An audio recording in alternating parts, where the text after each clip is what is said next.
All right. It looks like we're live. Hopefully we are. I would think that we are. Well, we are. Or hopefully we are. Happy Tuesday and welcome to another live HamCo roundabout. Today's drive around our imaginary road is going to, honestly, I think it's going to be a fun one, but we'll see.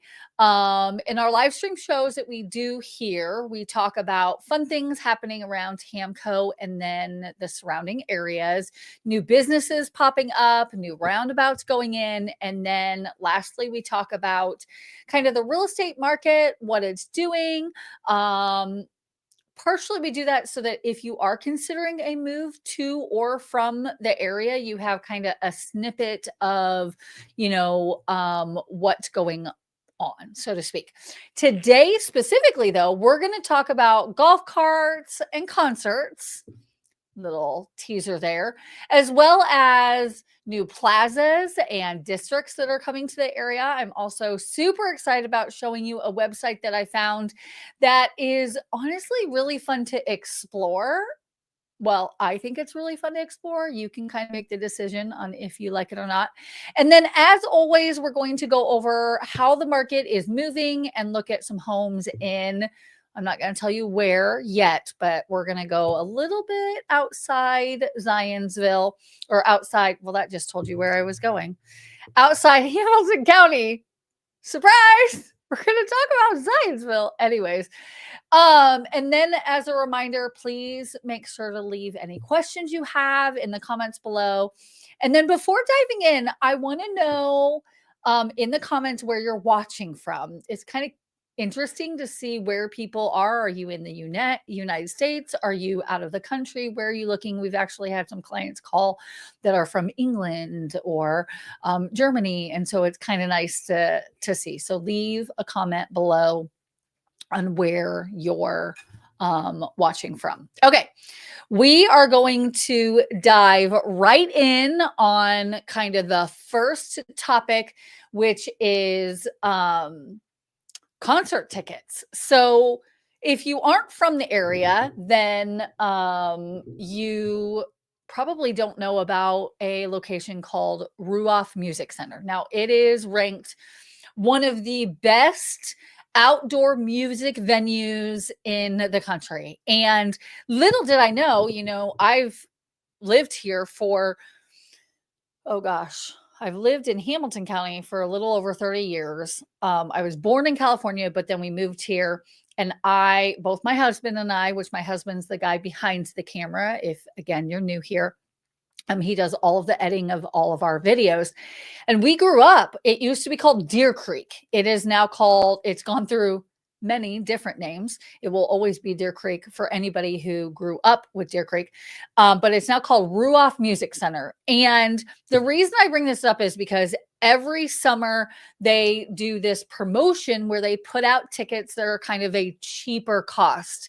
And it's one of those great times to be able to snag up different tickets.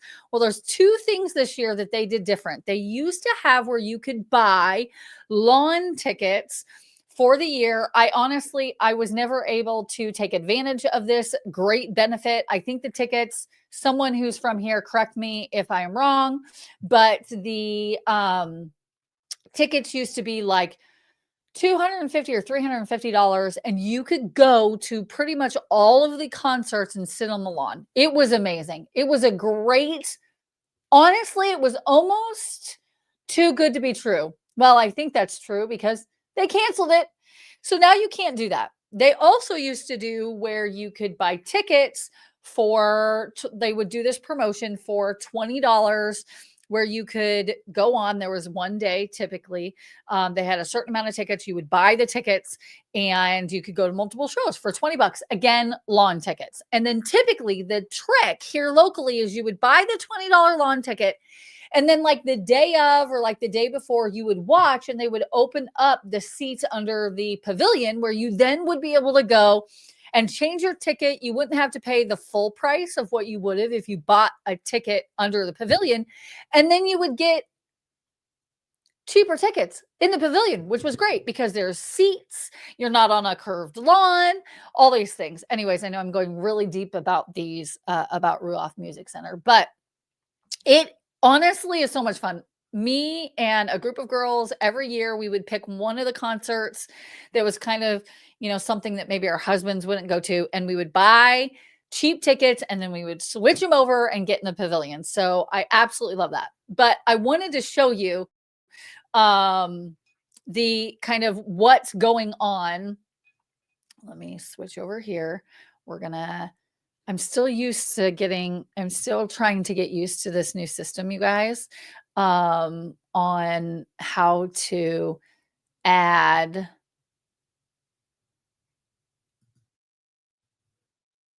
How to share screen. Okay, we're getting there. I'm getting there, you guys. Just takes me a little bit. Okay, so here we are. This is current. Again, I'm going to try to do a better job of kind of showing you where I get some of this stuff so that if you're trying to explore and you don't always want to watch me talk for an hour, where you can find some of this information. But Current is a website. It also is a magazine, or paper, I guess, that they put out. Current, Carmel Fishers and Geist. And so they put this article out. Live Nation, so that's where you would buy your tickets for Ruoff Music Center, announced May 14th that its $30 ticket to summer, an offer that allows people to purchase $30 tickets to shows at select venues, including Ruoff Music Center, will go on sale May 21st. Well, I put this in my calendar. I did. I put it in my calendar and I was like, okay, I am going to. I don't know why I'm moving that. I feel like because it's it's in my way, but I need a drink. And so anyways, I put it on my calendar and I missed it. Totally missed it. My goal was to go out to my calendar or out to Live Nation and pick what tickets I wanted for the $30 tickets, because that's super cheap for one ticket. So it used to be $20. It's increased. It's now $30. There used to not be parking or to pay for parking. They've told us now we have to pay for parking. This is what happens when a location like Deer Creek / Ruoff gets popular. All of a sudden prices go up, and the cool advantages that you had wished that you would have gotten, you weren't even able to take advantage of. Anyways, the other day I was like, I'm way far out. I don't know if there's going to be any dates. Well, there are. If you go to Live Nation, if you click on one of these or click on Live Nation, there are still some of these shows that are still that $30. So you could still get tickets, and then once you get the ticket, just wait till the day of, and then that's when you upgrade to the pavilion. So summers are great. There's a lot of country. I mean, we're in the Midwest. There's a lot of country shows. Don't get me wrong, but there's some really good shows like Suicide Boy. I don't even know who that is. I'm sure, as Adam would tell me, or my kids, Mom, you do know who that is. You just let me play you the song. And then they have to play me the song. And then I sing it horribly because I don't know all of the words. It's kind of a joke in the house because I'm a really bad singer, or words. I'm not good with them. Anyways, it's a inexpensive, let's say if you want to go on a date night, or you are, let's say, so one year we took our boys to see Imagine Dragons. That was their first concert at Ruoff. And it's such an experience. It's not too big. It's big, but it's not so big that it's overwhelming. I mean, for some, it probably is going to still be overwhelming at the size that it is. But it's just essentially across the street from Hamilton Town Center. So if you watch a bunch of our videos, we kind of mentioned Ruoff. So there you go. Next topic is, I thought I could switch. I was trying to do something new of switching from that to the next page, which I thought you could do, but I guess you can't. I don't know how I did it last time. Anyways, so we're going to go to the next topic. Nope. That's not it either, you guys.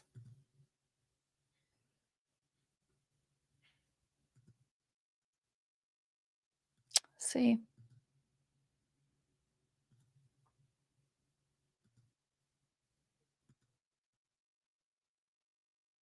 Remove. I don't know what I'm doing. Stop screen share. We're going to add a different one.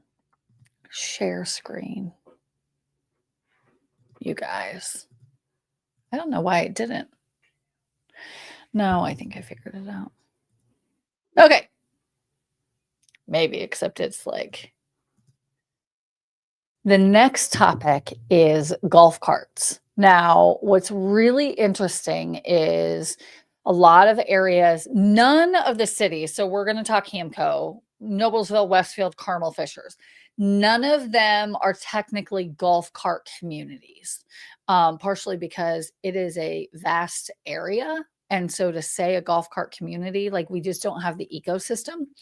But as you can see, Westfield looks to expand golf cart usage in city, but can't. But some oppose the move, which is very interesting. So Westfield leaders are considering a plan to allow golf carts to be driven in more areas throughout the community, but some residents are expressing opposition to the move. On Monday night, members of the Westfield City Council discussed an ordinance authored by this council that would allow golf carts to be driven on the Monon, Midland Trace, and Asa Bales trails, as well as on perimeter paths around neighborhoods where there are not current perimeter permitted. Perimeter was first, permitted was second. Woo! According to the map of the proposed paths, golf carts would be allowed on the Monon Trail from State Road 32 north to Chatham Hills and on the mainland or Midland Trace Trail. So Midland is a community. It was built by Estridge. So Midland Trace Trail from just east of Ditch Road to the city limits with Noblesville. I feel like that's a lot of area that they would allow a golf cart. So I think that would be the closest we're going to see at this point in time or have seen to having it be a golf cart community. I think it's still limited. I think in other communities or in other areas, it also is limited. I've actually never lived in a golf cart community. It sounds fun, but at the same time, it comes with its own restrictions and limitations and problems, I think, because correct me if I'm wrong, somebody in the comments. I don't know what the age is because I feel like the age is younger on and I think you have to have a license, of course, to be able to drive a golf cart, but then I'm not sure that I want all these like teenagers driving golf carts. I feel like I don't know. All teenagers, this is a really bad, like, judgment take on me, but I feel like even my own kids, they get behind a golf cart and all of a sudden they become really stupid. Like, why would you do that? Like, can we think through why you're doing these things? Like, it is a motorized vehicle. Anyways, all I'm saying, I don't know if I would approve this or if it's something that I would want. But it's interesting. Apparently, there are a lot of people that are opposing it. So the ordinance was expanded in 2019 to include perimeter paths and neighborhood paths, including the eastern portion of the Midland Trace Trail in the southeast quadrant of the city, mostly around the Bridgewater, that's a golf course, Brookside, and Oak Manor neighborhoods. Currently, there are about 1,000 registered golf carts in the city. 1,000 isn't very many. Now in Westfield, they have about, I think it's like 60,000, but like in Carmel, there's 103,000. In Fishers, there's 100,000. Like 1,000 golf carts. How many aren't registered though? That's the question. Okay. The revised ordinance introduced Monday would set a 15-mile-hour speed limit on the Monon, which you're going to have that. There's so many people on the Monon. That's one area I'm not sure I actually think would be good. And I'm on both sides. I don't know. I think it's good because then more people can, drive on the Monon to get to some of the fun places that there are in downtown Fishers or downtown Fishers, downtown Carmel. But then at the same time, you have families with little kids and dogs, and it could open it up. And so I'm curious as a resident, if you live in Hamilton County, what residents are thinking. Is this a good thing? Is it a bad thing? I'm not 100% sure. I feel like I need more data. Again, I'm a data person, so I need more data from communities that are golf court communities to know what are the benefits, what are the downsides, all of that. So to kind of get an idea. So this is real. So this kind of goes into the details, which are kind of interesting. Under the proposed ordinance, people who want to drive a golf cart throughout the city would be limited to those with a valid driver's license or people who are at least 16 and a half years old. So that would lead me to believe, because it says, or people who are at least 16 and a half, but it's not saying both, it's saying or, which would then lead me to believe that you don't have to have a driver's license to be able to drive. You just have to be 16 and a half. I know a lot of 16 and a half year olds that I don't want driving a golf course.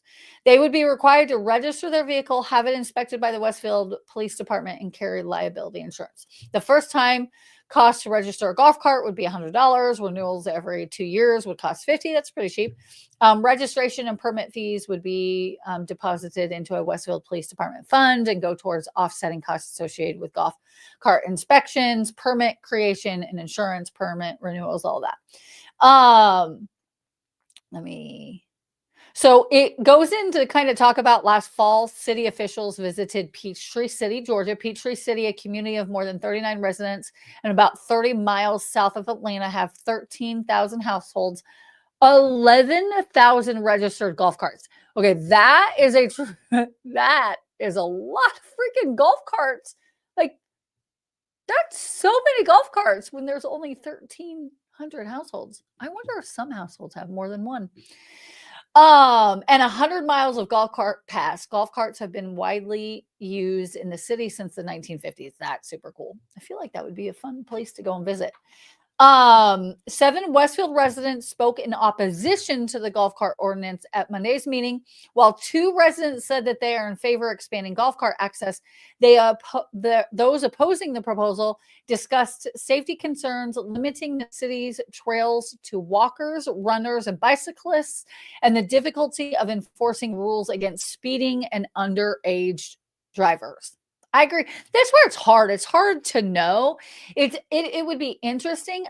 I feel like anytime you introduce something new to a new city, right? The instinct, depending on the situation, right, is, oh my gosh, no, this is going to be dangerous. It's going to be harmful. It's going to hurt, right?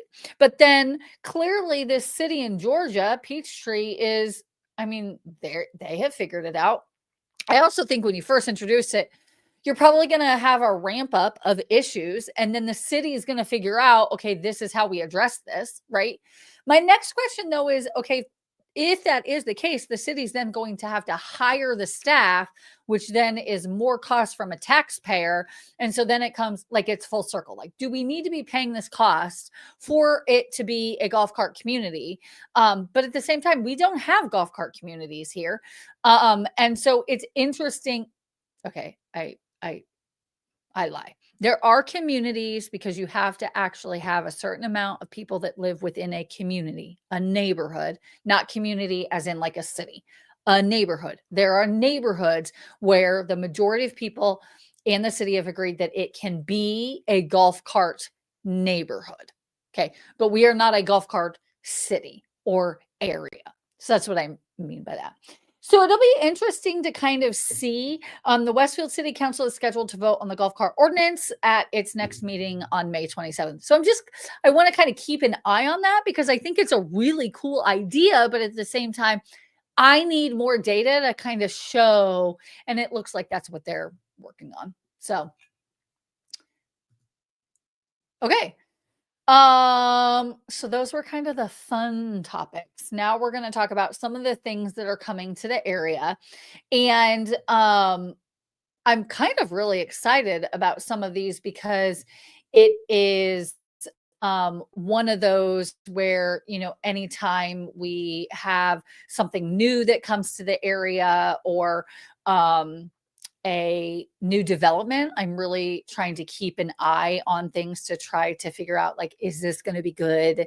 And that's why we do these live shows, to kind of show you, like, what is going to be good, what isn't. So Ardalan Plaza breaks ground, marking new gateway to the Carmel Arts and Design District. Now, if you're not from here, we've actually done some videos, and we actually want to go out this summer and do a whole video on the Design and Arts District or downtown Carmel, so that you can see more of the area. So leave a comment below if you're like, yes, I actually want to see more videos of the downtown Carmel area. But this is a $19 million 3-story mixed-use development that will serve as a gateway to the city's vibrant arts and design district. The groundbreaking marks an exciting milestone for the city. Of course, it's going to be located. Sorry, adjusting. I have bad hip problems, so I have to switch legs that I'm sitting on. Anyways, because you care about that stuff. Located at 311 to 331 West Main Street on the north half of the block between 3rd Avenue Southwest and 4th Avenue Southwest. Ardalan. I'm not even sure if I'm saying that correctly. It's a new word for me. Will encompass 8,000 square feet of retail and gallery space on the first floor. That sounds really cool. 5 luxury condominiums on the second floor and a private residence with a rooftop terrace spanning the 3rd floor. So it's kind of funny. I want to stop there for a second. We did a video tour of a condo that was a penthouse condo that actually looked out at the Palladium, and there currently was a space in front of it that was just I think at one point in time it was probably a parking lot and some commercial buildings, but that had been torn down. And so I remember one of the comments that somebody put on the video was that that's great right now until they build something up. And so it just makes me think of that person who buys this penthouse property, which it was millions. And it did have a really beautiful view. And you could walk to the Palladium. So that was really cool. But it just makes me think of that. Like, I need to see how the view is going to be at the penthouse. Anyways, it's going to be designed to evoke the elegance of an Italian villa, which, okay, loving that. The building will feature decorative columns, conicals. I just made a new word. Columns, cornices, and balustrades. I don't think I ever used those words. Columns cornices? Now I'm going to have to do a Google search and actually see what those are. I think I know what they are, but I don't use those words because I don't live in Italy and we don't see them at all really in this area. So I'm curious. A new alley is planned, providing increased access to the property and further enhancing its functionality. I love alleys. There's actually quite a few alleys that are in downtown Noblesville that are great for like family photos or senior pictures or headshots. They're really great for headshots. As an architecturally significant cornerstone to the Carmel Arts and Design District, Ardalan Plaza will welcome visitors arriving from the west as they pass the iconic fountain located at the roundabout on West Street and 4th Avenue Southwest. So that kind of gives you an idea if you're familiar with the Carmel Arts and Design District. That's a great kind of like visual because everybody knows where that water fountain is. And so that'll be great. The project is a collaboration between the Carmel Development Commission and the Ardalan family, supported by Skender Construction, all of that. You can read that. So it just kind of goes on to kind of talk about the property, and that is actually the Ardalans. So I'm excited. I think that area in general is still being built out. I think it's a great place for something. People want to complain about traffic in that area, but here's the thing. Yes, if you're going to visit that area, there potentially is going to be some traffic issues. But if you've visited that area, it's just a really cool area. You're not, for the most part, you're not like dropping in to grab one thing and then leaving. It's kind of its own little vibe. And so I'm kind of excited, especially with the art galleries. Like that sounds really cool to be able to have some more art galleries and or exhibits. So anyways, there you go with that one. Next one up on the list, I have to admit, I am really excited about because it is it it is one of those where it's adding on to what we already have, right? So if you're familiar with the Yard, which is in Fishers, so there's so many names. The Yard, Fishers District. I think at one point it was going to be called the Yard, but now it's Fishers District. Anyways, there is two of my favorite restaurants, 1933, and then HC Tavern is there. One of my favorite breakfast, brunch areas. Rise is there. They also have Rise Donuts, which is there. Chicken Salad Chick.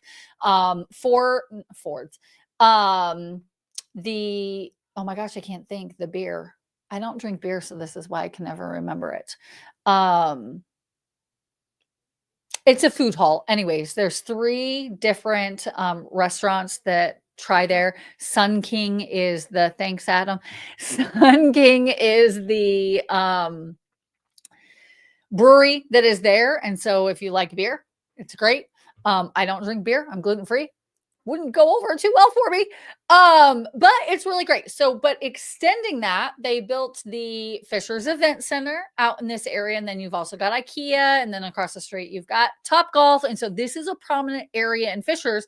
And this is kind of the final stages. And so they just put out kind of who's going to be entering this space. So it's going to be mixed use.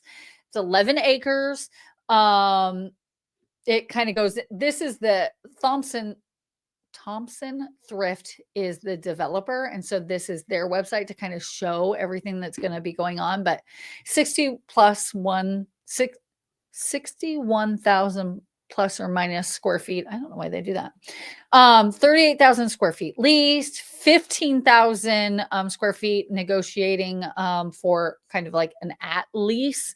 8,000. I don't even know what all that. Clearly, I don't do commercial, but here's the details if you're wanting to know about commercial. I'm going to go down to the part that I care about. So this kind of gives you pictures of what the area is going to look like. So you can kind of see, it kind of has the outdoor space. This is the Hyatt House is right here. So you can kind of see it. So this is HC Tavern. This is the I can't think of it. I can't think of it. Doesn't matter.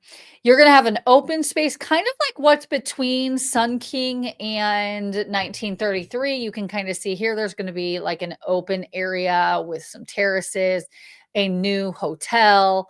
And this is just really cool. So AC Hotels, it's the first one that's going to be in Indiana. It's kind of a bougier, trendier.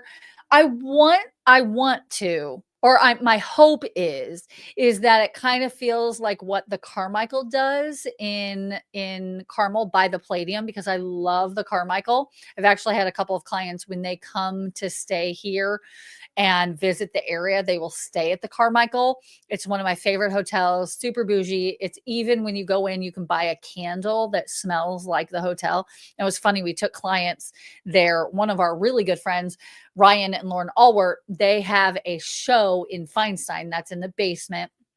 It's kind of this tiny, like, I can't even explain. It's just like a really like cool basement, like venue, bar space. You can get dinner and desserts. Anyways, he sings there and plays. So we took clients to that because they're into kind of that scene as well. So I was like, I want to take you, and this is going to be really fun. Well, we walk in, we park, we walk in. I have a point to my story. Adam always complains because my stories take for freaking ever. This is an example. You're welcome. Anyways, we walk in, and the wife of the couple goes, "What is that smell? That is amazing." And I was like, "Oh, that's the Carmichael smell." She's like, "I love it." And I was like, "Well, we can go upstairs and buy a candle if you'd like, and you can have that same scent in your house." I don't know why I think that is fun, but it is. Anyways, so I'm hoping this hotel, AC Hotels, that is what this is gonna be. I'm hoping that it's gonna be kind of like that same vibe. So you can see also the open, grassy area, again, similar to what is between, 1933 or the cigar bar and, the, food hall. There, it looks like, so you're gonna have apartments up top, and then you're gonna have, restaurant or restaurant storefronts down below. I'm excited about some of the restaurants, which we'll get there in a second, but it looks really cool. I always think it's funny because I sometimes will go back and look at like what this looks like now and then look at what it is once it's all built up. It doesn't always look the same.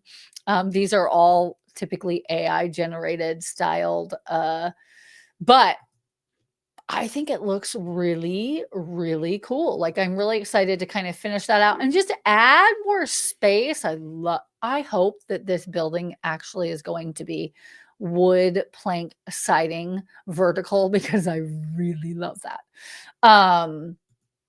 That vintage vibe. I don't think the store is actually called Signage, but that's where the signage will be. Let's see.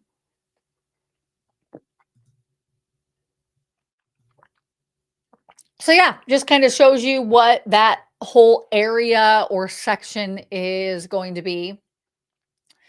Let's see. Oh, I don't know if it says on this one.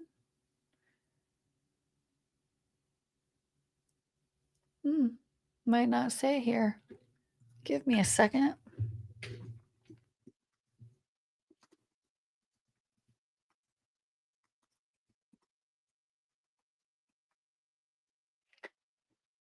Um,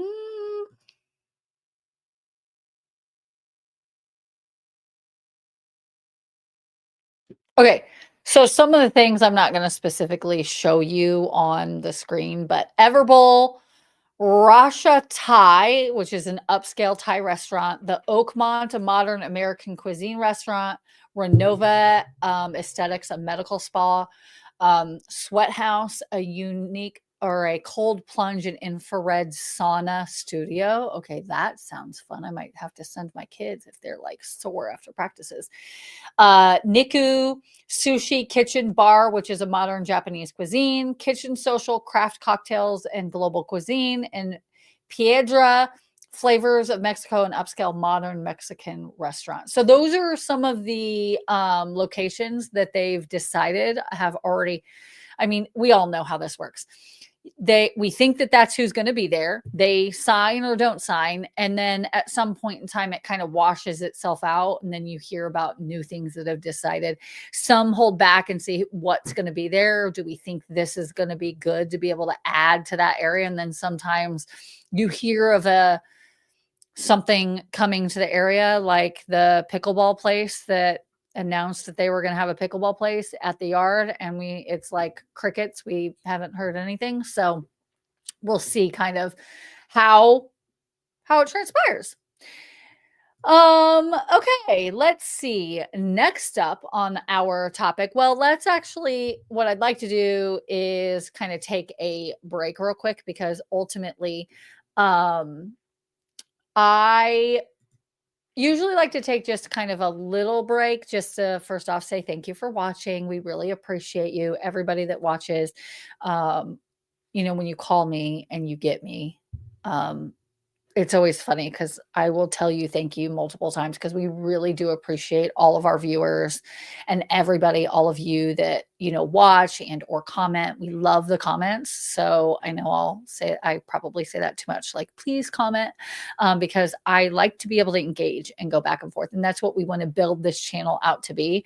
I would love, the dream would be to see, 20 or 30 people on at one time where we're kind of like engaging. It might take away from what I'm talking about, but the point is really about you. So feel free to leave a comment and say hi, and then we'll answer any questions we can. Okay. We are going to do a couple different things here real quick. So first off, we are, let me switch back over. No, I don't. I want to remove that. That's how I do it. No, that's not how I do it. You like that? I'm like, I actually don't know how to do that. Because I don't.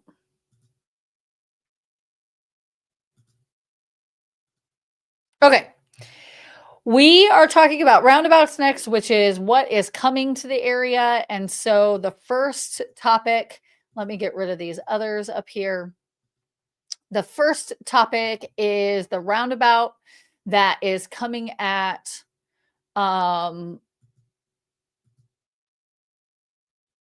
share screen, 121st Street and Hoosier Road. If you aren't in this area, just know that it is a pain in the butt.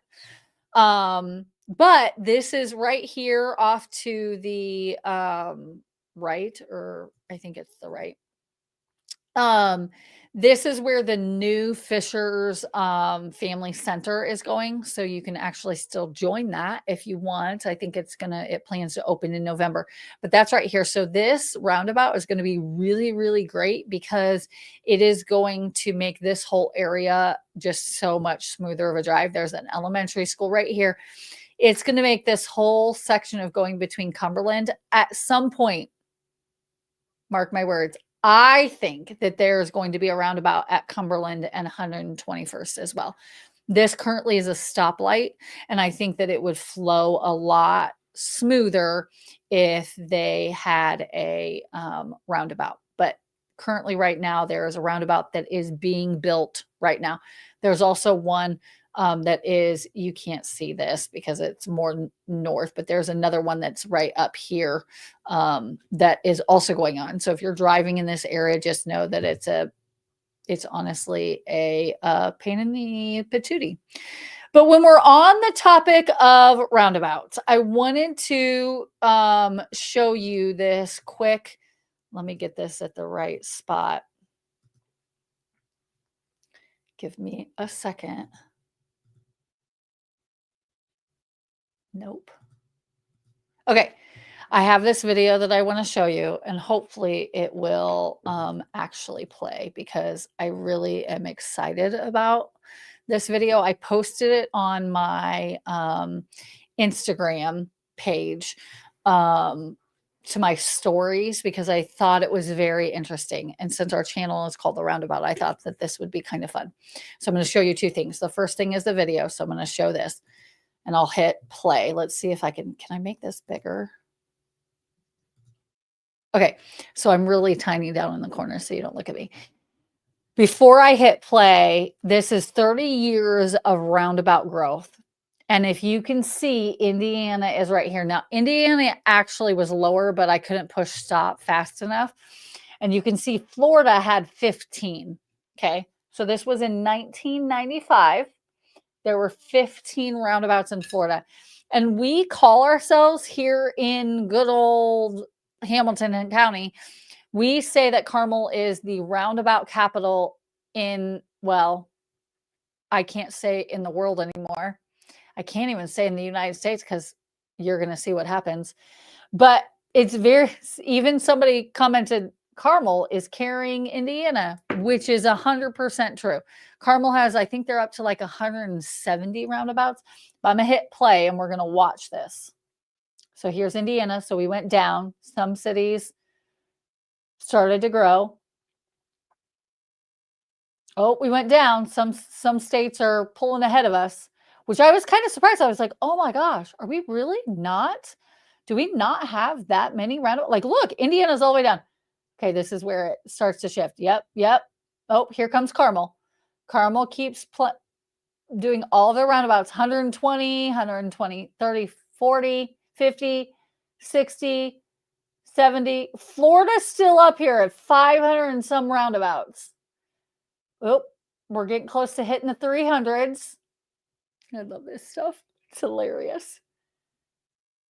And so I was just curious. I sat here and stared at this. I was like, okay, are we? Because you can see the little timeline down here that's kind of going along. 1922. Yep. Second or third, second. And it ends. We didn't even come close to Florida. Did it? I don't know how to, I didn't stop it. Anyways, isn't that wild? It was crazy to see that we got up to second place and Florida still is beating us. And so I'm sitting here saying how excited I am. Oh, I froze. We're going to close that because I completely froze. Can you hear me? This happened last time too.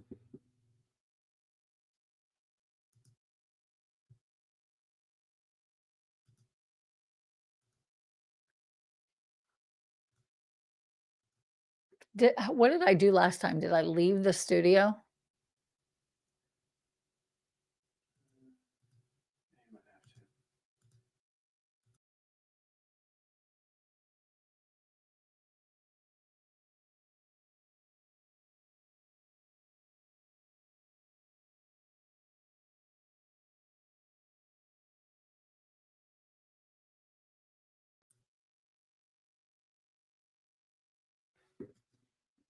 Nope. I left and came back. Can you hear me? Yep, now I can hear you. Okay, so I'm 10 seconds behind. Yourself back in? I did, but you're going to see it in 2 seconds. I'm frozen.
No, there I am. Sorry about that, you guys. That's what I get for showing you such a cool video. Like, was that not the coolest? Okay, well, the next coolest thing is I found this super awesome website. We're going to see if this works.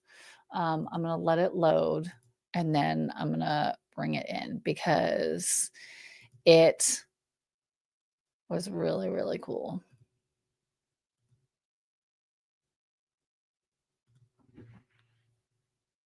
Okay, can you see this? This is a roundabout database. Now, you guys, I have lived in this area, like I said, for like 30 years. And not that we really had all that much knowledge about roundabouts. They've become definitely more prevalent in the last, like, say, 10 years, right? We now know that we just have, well, we're not the coolest state. Florida is. They have the most roundabouts. I'm going to have to stop saying that we're the roundabout capital because apparently we're not. I still wonder if Carmel is the one city with the most roundabouts across the country. I'm going to do a little bit of research there. Anyways, so this is a roundabout database. Okay. This is so cool. So I like to be able to zoom in so you can kind of see 128, but above that, there's like five. I don't know if you saw that real quick. It said 599. So if you zoom in,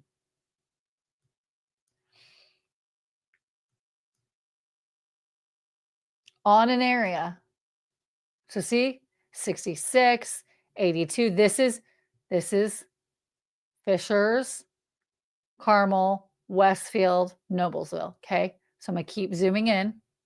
Whereas you can see, there's like none in all of Marion County. Do you see that? Like there's none. But if you keep zooming in, what's really is cool is you can see, and over to the left, can you see where it like shows, like, I want to know, like, where is 151st and Cool Creek? Like you can scroll through to be able to see all the different roundabouts. Is that not the coolest thing? I know I get really giddy about the stupidest things, but I think that's really cool to kind of see, like, what is it, like, what's going on. Like it kind of will show you and you can click on them. Anyways, there's maps, there is about, so you can kind of see like database on the different areas, the different cities. You can different reports, so live charts where you can kind of see across, like, well, state, providence, anywhere of like where, like, there's 1,571 roundabouts in England. Which that doesn't surprise me. England is where I actually think the roundabout. And maybe someday I'll do some research. But okay, so this was what I found really interesting. England, 1,571. Florida, 1,593. Is that not crazy? And then I don't, Indiana wasn't on here, I don't think, or at least when I looked. If you click on United States, we're so cool that we're not even on this one either. Even though we're the second, look at that. Indiana's not even on there. Can't even have Indiana. Customize.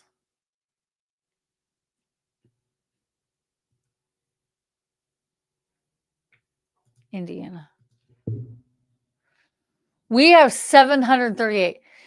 We don't even have half. We're less than half of what Florida does. I have been to Florida. I want to know where all these roundabouts are. Like, what city are they?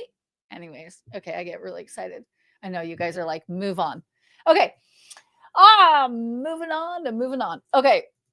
We're going to talk about this real quick because I don't have a whole lot of time because I've just now noticed that I've spent 50 minutes talking about all of the things that I get really excited about talking about. Let's get rid of this. This one might close might freak out my system again.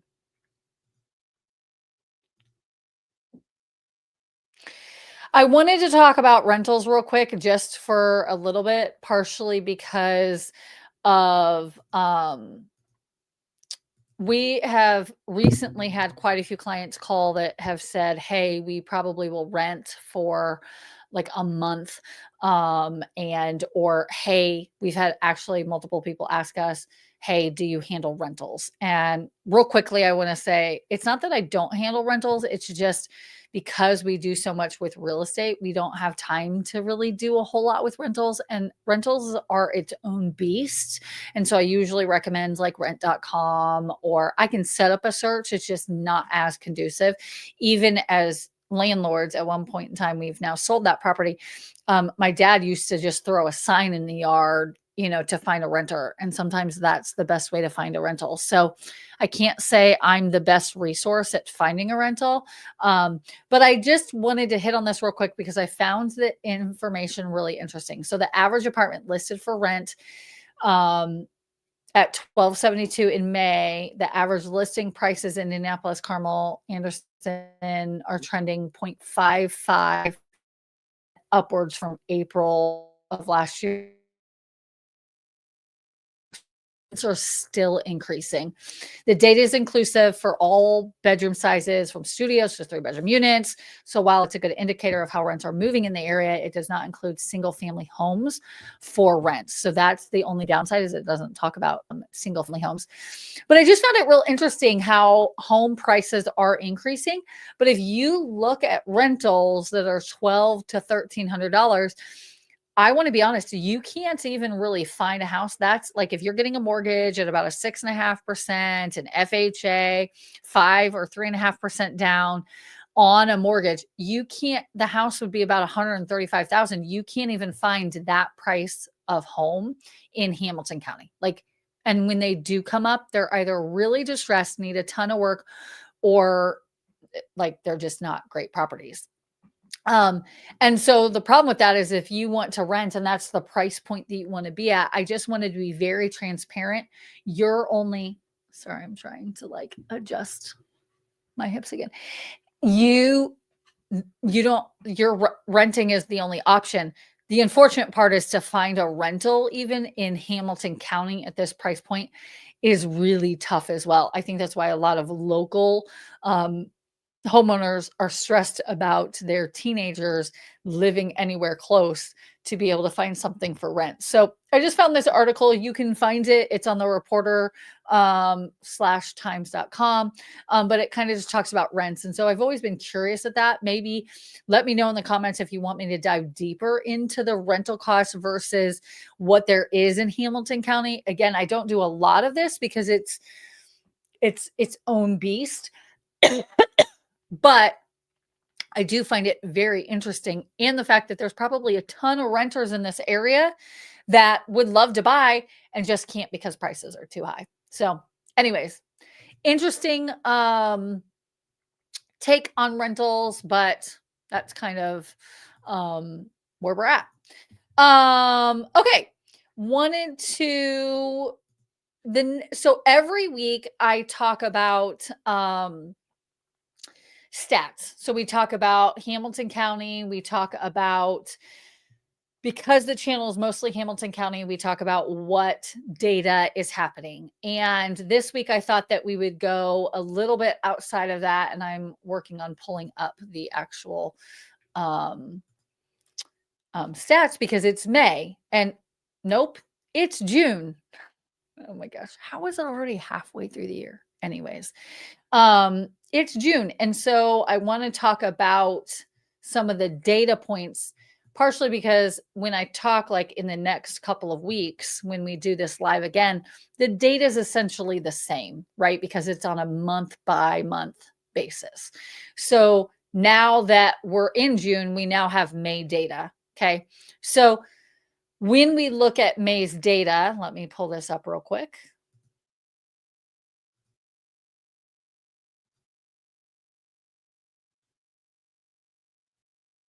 Okay, this is May 2025 market review for, we're going to go Marion County and then Hamilton County. Okay, so this is, well, not Marion County, all counties, and then Hamilton County. So you can kind of see this is all 17 counties, and this is May data, and this is year to date. Okay, so this is going to be compared to May of last year to this year. So currently right now, the median sales price is $315,000, which is up 3.3% over April. and it's up over last year. Closed sales 3244, which is up 10.2% and up 2.4% year, month. 11 days on market. This is days on market gets kind of confusing because as this day goes down, which is actually a better thing. So that's where it's kind of confusing. So it's up, which is actually good, but bad. So confusing. Anyways, days on market is 11, which apparently is the same as last month. List price received 98%. That's a great number to be at. 98% shows that there are still plenty of buyers in the market and still houses are selling quickly. Months supply of inventory is the other thing that I look at, because that means that if we stop selling any houses today, this is how long it would take to sell the amount of current active listings, which is 5,727. So it would take a month, 1.8 months to sell the current inventory. That's really fast. You might be hearing in the news right now that ultimately we're in a buyer's market. And actually, a friend of mine called and was like, hey, curious about the data on what it's looking at as a buyer's market. As realtors, we sometimes feel like it's a buyer's market because buyers are starting to be able to ask some of those things in the purchase agreement, like closing costs and inspection items, and not having to give their left leg to the sellers. And so buyers are starting to have some control in the market. So that can feel like it's a buyer's market. But I want to be very transparent that when you look at the data, although it might feel like we're a buyer's market, we're still from a data perspective, we're still in a very, very much a seller's market. For us to have only 1.8 months of inventory, that is huge. Typically, to call us in a buyer's market, like if you're using the true term buyer's market, it would need to be 6 months worth of inventory. We're not anywhere close. We'd have to have just a shit ton of houses hit the market for us to be able to get to that point. So we're not there. There are parts of the country that are. There are parts of the country that have become stagnant, that aren't selling, that sellers aren't able to get anything done. They're dropping the prices. Another thing that a lot of people want to say is, well, but I keep seeing prices drop. It's not that prices are dropping because we're in a buyer's market. People are dropping their prices because they started way too high and it's not realistic. And so sellers have to, some I'm seeing are starting to get realistic and understand that our market isn't in 22, 23, but we're not. So that is all counties. But I always, because we're a Hamilton County focused channel, I want to show you what Hamilton County is doing. So Hamilton County, median price, $462. That's up for both year and month. 600.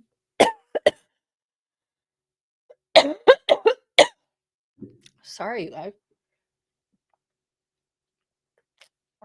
610 closed homes, up for the month, down for the year. Okay. But we're only down 0.3. I think that's not really, I don't think we're down yet. Like we're not where it would be here in January. We were where we were actually down. Days on market, 7 days.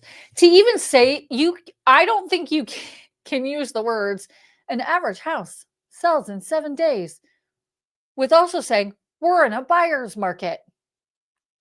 You can't even put those in the same sentence, because a house would not take 7 days. The average house would not take 7 days to sell if we were in a buyer's market. We used to see that average days on market when we were in a seller's market. That would be 4-6 months, like not anywhere. 99.3, that also tells me that houses are still selling close to their value. So 99.3%. Now that's showing it actually being down for year. Well, it's 0 for the year. But we're not down like where we were at 98% in January. New listings, 829, active inventory 907. So Hamilton County's month's supply of inventory is 1.5. Do I think that there's a lot more buyers that are in the market? Yes, I think buyers, there's definitely a ton of buyers, but there are actually my consensus or my reasoning is there's a ton of buyers that are also sellers that aren't moving, that for multiple reasons. They have a low interest rate. They have so much equity in their property. Potentially, they're facing tax situations because their house has increased more than what potentially they when they close, they're going to make more money and they're going to have to pay taxes on it. They can't find the house because inventory is still low because we only have 829 listings in all of Hamilton County. And or like they just I mean, there's so many reasons, but those are like the prime ones. And so they're just kind of sitting there. So there's tons of buyers. If the right seller would list their home, that buyer then can then buy. Like that's just it's a moving target. So so there's the stats for Hamilton County and all of Mybor. Now we're going to do something a little bit different, which I made the mistake and actually said the city earlier, but we're going to go a little bit outside of Hamilton County again, because when people explore Hamilton County, they actually lump Zionsville into the equation. And although it isn't in Hamilton County, it's definitely, honestly, it's a fun area to look at houses. They have the largest number of over $1 million properties. And yet, funny enough, it's one of the smallest areas or cities or areas in the area. They have just under 33,000 residents. It's got the cutest downtown and it still has a small town feel. And so I thought we'd go a little bit different this time and show you Zionsville. So Zionsville, let me pull that up. And I'm going to go through these pretty quickly because I'm already over my hour, even though I disappeared on you for a little bit. I'm going to pull up the 3 houses. And so this is going to be really fun because I have the lowest house, the highest house, and then I kind of picked a middle one that I thought was pretty interesting. So we're going to actually start with the lowest priced house in all of Zionsville. Okay, so now this is just Zionsville. I didn't do specifically the school district. There are parts of the school district that are also outside of Zionsville city limits, so to speak. Okay, so this is 6756 Wimbledon. Sometimes why didn't you just call it Wimbledon? Like the tennis, but no, Wimbledon. I feel like we're now in England. Is Wimbledon in another country like England? I don't even know. Anyways, it's $330,000. So that's the lowest priced home that you can get in Zionsville, Indiana right now. Now this is super cute. Honestly, I was actually surprised because sometimes when you pick the cheapest home in an area, when you start flipping through pictures, you're like, ew. But this was really cute. They actually updated it. So it looks like it's got like LVP. Well, now that I look at that might actually be LVP flooring, but it looks like wood, laminate of some sort. Updated or painted white cabinets with updated hardware. Interesting that you have a long light here. You could probably put an island, but then they have a random fan off the side. I'm not sure about that, but that's how it was built. But you could definitely put a long, like a movable island there in the middle. Primary bedroom. The bathrooms weren't updated, but the bedrooms were cute. Like they at least have, like the bathroom is actually updated. And so I thought this is a great little property if you're wanting to get into Zionsville. Now that's all the pictures that they have. That's all they showed. They had 15 pictures. I recommend more than that. Again, like we always do, I recommend that you look at the location. So the only downside I would say to maybe this location is it does not directly back up, but it's really close to 65. So that's maybe one of the downsides. But if you're wanting to get in Zionsville and your options are clearly very limited and you don't have funds to go up in price, this is what you got. Okay. the next one I picked partially because it was really cute. It's kind of a bungalow. And if you're familiar with Zionsville, they have the cutest downtown. I mentioned that a minute ago. It's just one of those little downtown areas with brick line or laid streets, and it's super tight. Traffic is awful, but they've got the cutest shops and restaurants.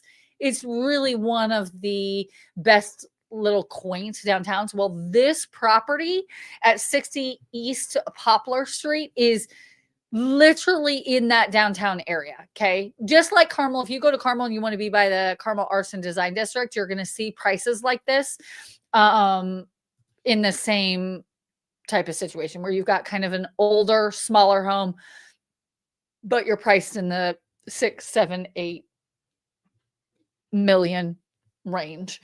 But look at this. It's got a white picket fence. It's got old antique, wood floors. It's still fresh and open, which I really like. It looks like they updated the kitchen. They've got a wine bar or like a beverage bar with a coffee maker, an island, fresh white. These actually look like updated cabinets. They don't look like the original cabinets. Stainless steel appliances. Isn't this so cute? Like I saw this and I was like, oh my gosh, to be able to be within walking distance to downtown Zionsville is great. I don't even know how they can walk through that. These pictures, whenever you do distorted pictures or where you do kind of like a wide angle, sometimes it looks like you're like, how does somebody walk there? But then you get there and you're like, oh, it's not as bad as it looks. Cute little old, like they updated the bathroom. The upstairs. Oh, did you see that wallpaper in there? That is cute. Loving that. So it's just like a cute modern farmhouse. Again, within walking distance. It's also super close to Elm Park, which we'll get there in a second, but there's a basement and it's finished. So you actually have extra space to kind of like hang out or entertain. Look at the brick around the house. Gosh, they look like they really maintain that really well, actually. Okay, so Deets, 4-bedroom, 3,100 square feet. That's actually bigger than I anticipated. Built in 1910. Oh my gosh, it's so cute. 720,000. Only been on the market 6 days, so kind of new, but it is definitely walkable. So, okay, West or Elm Park is right across the street. You've also got walking trails, and so you could, grab the family, grab your spouse, grab yourself if you don't have a family or spouse, and walk around Elm Park. And then you can. So Rosie's, this is downtown. This is North Main Street. So literally, you are 2 blocks, and those aren't even like New York blocks. These are like Midwest blocks where they're like so tiny. Anyways, you're right there. Like, look at that. You've got the Scoop, the Friendly Tavern. They have a really great breaded tenderloin, cobblestone Americana, salty cowboy tequila. Is that how you sell it? Tequila. I mean, you can't get any closer to a downtown area. Like, look at that. Look how close you are. Like, you are 2 blocks to then be able to walk the main strip. Lions Park. So tons of events. They have like music there. They have all sorts of stuff. And then if you want to go, like say you want to go to Kroger, all you have to do is you go down, you go on Oak Street, over Oak Street, and then you're right here. Let me zoom in. So you've got Kroger. This is a whole plaza. There's pizza. There's a Speedway. There's Payless. There's McDonald's, Walgreens. Like it is. I can't remember if you can actually walk, if there's a sidewalk. I feel like I don't remember that. But anyways, super walkable. Just such a great property. So I was really excited about that one. Okay.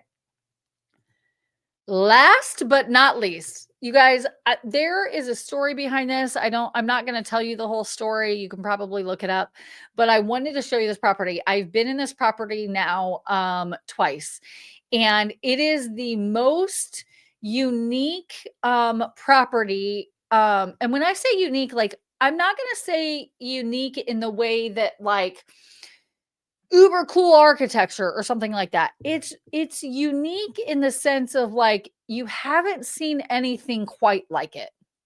Okay. So here it is. It is at first when I saw it, I was like, oh, it is a barn, but it's the coolest barn you'll ever be inside. So we're going to go through these pictures. So this is in Zionsville. I'll give you some deets before we go through. So it's in Promontory, which Promontory is also where the Homerama. So if you are familiar with our channel, we did 5 tours of Homerama Homes last year. This is around the corner in the same neighborhood, but on huge amounts of land, and it's in that same area. 6 bedrooms, 25,000 square feet, not 2,500, 25,000 square feet, built in 2002. And it's the highest price home in all of Zionsville at $5,900,000. But let's look at these pictures. You guys, I love looking at unique properties. It's one of my favorite things. I actually think this was maybe on Zillow's Gone Wild Instagram page. I mean, stunning views. Look, it's on the lake. You wouldn't think that what you're going to see inside is what you're going to see, but this house is just so cool. Look at this. Beautiful hardwood floors. Like, you go from country to modern on the inside. This is actually the second floor. So this is the main residence. Is that the second floor or the third floor? The third floor. Sorry, the third floor. This is the main residence part. So you've got to go to the third floor. I actually think there is a elevator, but so this is the kitchen, and it goes through the bedrooms. If you want to see this, let me know. This bathroom was amazing. The walkthrough to this closet was just like, it just kept going. Those views, that was one of the bedrooms. So look at the 2 beds. They have beds on both sides. It's like they're dual. So this was one side of the house, and then there's one on the other side. That's why it's kind of confusing. They're both decorated the same way. Kitchen, entertainment area, like, super cool. Okay. Then I'm going to get down to, this is the first floor. This is where you have your parties. So you have a long table, you've got outside space. Like, I'm not going to go through all of it, but and then the middle space, let me get to it. Oh, there it was.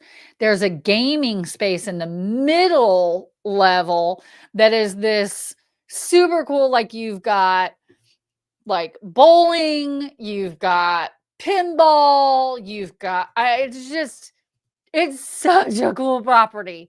I'm going to make you go and look at it yourself anyways, because I know we're short on time.